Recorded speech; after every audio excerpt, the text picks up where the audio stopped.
আসসালামু আলাইকুম। নতুন আরেকটি কাজে স্বাগত জানাচ্ছি আমি। প্রিয় দর্শক, আমরা আছি এই মুহূর্তে দশগড়িয়া রোড অর্থাৎ কমারুদ্দিন রোডের দক্ষিণ পাশে। প্রিয় দর্শক, এখানে একটি মসজিদ রয়েছে। রাস্তাটির অবস্থা এত জরাজীর্ণ যেটা ভাষায় প্রকাশ করার মতো না। এখান দিয়ে চলাফেরা করে পথযাত্রী এবং অনেক শিক্ষার্থী। দেখতে পাচ্ছেন রাস্তার এমন একটি বেহাল দশা, এই অবস্থায় কখনো মানুষ চলাফেরা করতে পারে না। রোজ বিডি 24 পেজে আমি একটি পোস্ট করার পরে আমার সাথে যোগাযোগ করেন ডক্টর খোরশেদ আলম মিল্লাত। তিনি হলেন ডি&এইচ ব্লাড ডোনেশন ক্লাব এবং ডি&এইচ যুবক্রিয়া সংঘের প্রতিষ্ঠাতা এবং সভাপতি। তিনি আমার ডাকে সাড়া দিয়ে আসেন। বর্তমানে দেখতে পাচ্ছেন কাজ চলমান। আমাদেরকে যারা সহযোগিতা করছেন সবাইকে ধন্যবাদ এবং চিরকৃতজ্ঞ সবার প্রতি। প্রিয় দর্শক, মানবতার জয় হোক, মানবিক কাজের জয় হোক। আপনারা জানেন যে ডি&এইচ ব্লাড ডোনেশন ক্লাব, রোজবিডি 24, মীর একাদশ, আবুল হাশেম ফাউন্ডেশন সহ আমরা মুজিবুর রহমানকে একটি ঘর উপহার দিতে পেরেছি আপনাদের সহযোগিতায়। এবং বর্তমানে আরেকটি ঘরের কাজ চলমান চিকনালির। প্রিয় দর্শক, আর এই রাস্তার কাজগুলো তো দেখতে পাচ্ছেন। আর ডি&এইচ ব্লাড ডোনেশন ক্লাব থেকে আপনারা যাচ্ছেন, প্রতিনিয়ত মানুষ ব্লাড নিচ্ছে। একটা কথা রয়েছে, স্বেচ্ছায় করব রক্তদান, আমার রক্তে বাঁচবে প্রাণ, ডি&এইচ ব্লাড ডোনেশনের এমন একটি স্লোগান। প্রিয় দর্শক, দেখতে পাচ্ছেন রাস্তার জরাজীর্ণ অবস্থা। সেই অবস্থা থেকে মানুষকে স্বস্তির জীবনে ফিরে দেওয়ার জন্য আমাদের মূল উদ্দেশ্য। প্রিয় দর্শক, আমরা চেষ্টা করব সরকারের পাশাপাশি আমরা যেন কোনো মহতি কাজে, ভালো কাজে উদ্যোক্তানি হয়ে কাজ করতে পারে।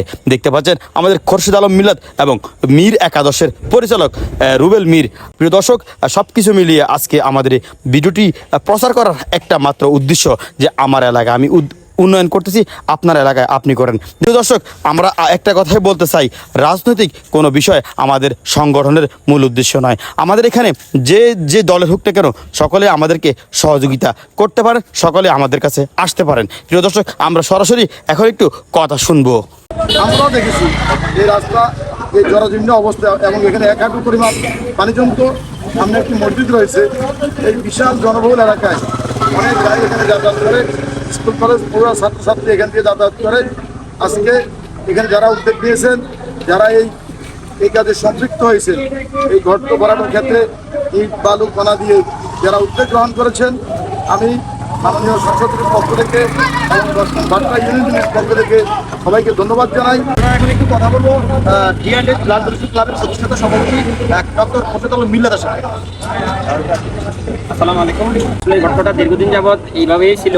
এখান দিয়ে চলাচল, স্কুল কলেজের ছাত্রছাত্রীরা দুর্ঘটনার শিকার হতো। তারপরে আমাদের এই সমাজের ব্যবসায়ী গাইড যেত, এগুলো অনেক দুর্ঘটনার শিকার হতো। তো আমরা মীর একাদশ, মূল উদ্যোগটা হলো আমাদের রোজ বিডি 24, তারপরে ডি&এইচ যুবক্রিয়া সংঘ, ডি&এইচ ব্লাড ডোনেশন ক্লাব এবং মীর একাদশ, আমাদের যৌথ উদ্যোগে আজকের এই গর্তটি পূরণের যে কার্যক্রমটি এটি আমরা আরম্ভ করেছি। ইনশাআল্লাহ আমরা সম্পূর্ণ করবো। যারা আর্থিকভাবে সহায়তা করেছেন, দিয়েছেন, সোনা বালি এগুলো দিয়েছেন, তাদেরকে আমি আন্তরিকভাবে ধন্যবাদ ও কৃতজ্ঞতা প্রকাশ করছি। আর আমাদের সামাজিক কাজের সাথে আপনারা কোনো ধরনের ব্যক্তিগত আসবেন, আমরা সামাজিক যে কোনো কাজে সবাই অংশগ্রহণ করতে পারবেন। আমরা সামাজিক কাজের সাথে আছি।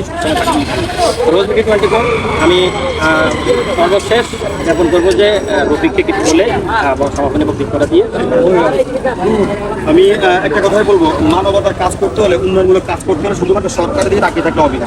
আপনারও তো দায়িত্ব আছে, অত্র এলাকার ধনবান ব্যক্তির দায়িত্ব আছে। একটা গর্ত হলে আমরা সরকারের কাছে আহ্বান জানাই, কেন একটা গর্ত হয়ে গেছে, কয় টাকার মাল লাগে, আপনার কিন্তু দায়িত্ব নিয়ে কাজ করেন। আপনার এলাকার ভালো রাখার দায়িত্ব আপনার।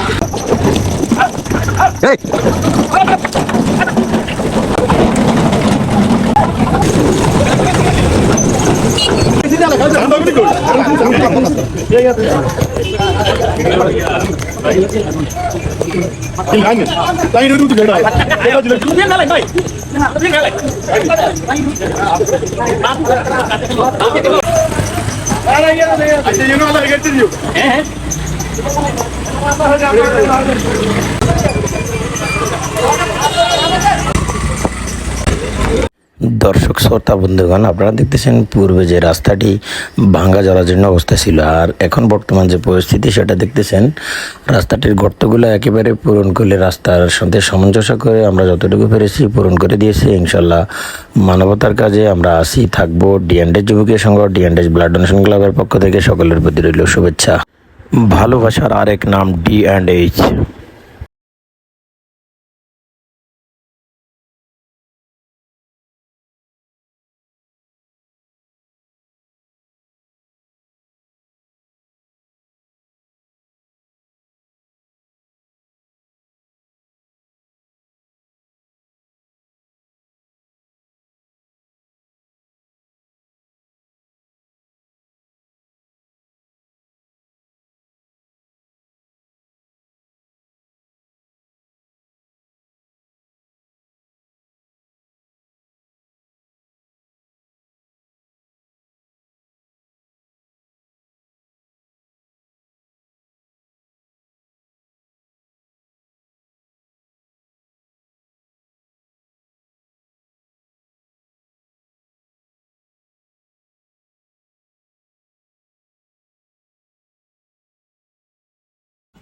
আপনারা দেখতে পাচ্ছেন বর্তমানে রাস্তাটির জরাজীর্ণ অবস্থা।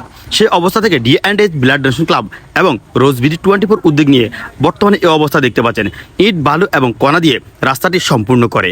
আমরা মাথায় নিয়ে দেখছি পেলাম এখানে একটি মসজিদ রয়েছে, এখান দিয়ে কোমলমতি সন্তানেরা স্কুলে যায়, যার কারণে আসলে ভোগান্তিতে জনগণ। সেই জায়গা থেকে আমরা চেষ্টা করছি আমাদের জায়গা থেকে সর্বোচ্চটুকু দেওয়ার জন্য।